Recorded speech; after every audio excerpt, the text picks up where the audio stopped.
pretty tight budget at the moment, just to try and save whilst living in Sydney. I'm retired and travelling, and my wife's doing a bit of shopping in there somewhere.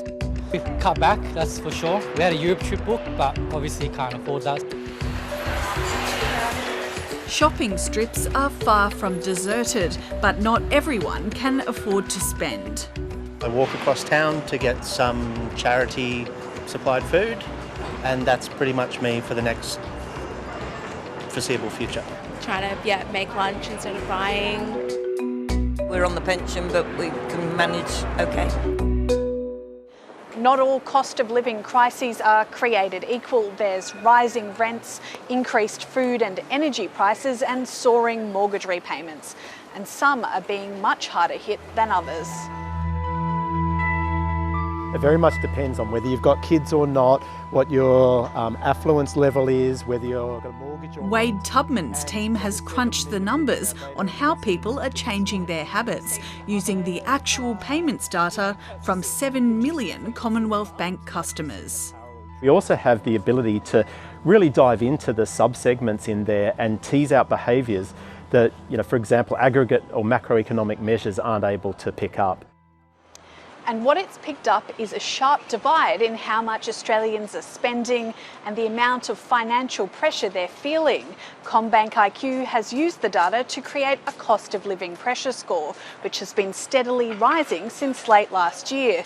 But some groups are feeling the pressure much more than others. Renters, 30 to 34-year-olds and the least affluent, where some of the older age brackets are actually facing reduced financial pressure. You're changing the way that you spend your money, then that means you're feeling the pressure. Right now we're seeing the older generations continuing to increase their spending, not just in dollar terms, but actually faster than inflation. So they're increasing their consumption, they're buying more stuff. Under 55s are increasing their spending at a slower pace than prices are rising, so they're actually consuming less. 18 to 24-year-olds may still be living at home or have some parental help, so they're cutting back far less than the 25 to 29-year-olds who are majorly tightening their belts.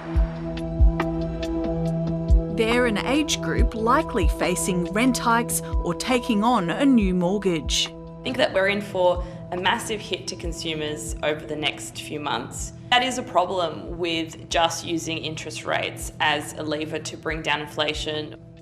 And if rates rise further, the pain will spread. You'll start to see a turn in business conditions, business confidence, and then more broadly, the economy will weaken. That's when you start to see overall sentiment for the growth outlook deteriorate across all households who either have debt or who don't have debt.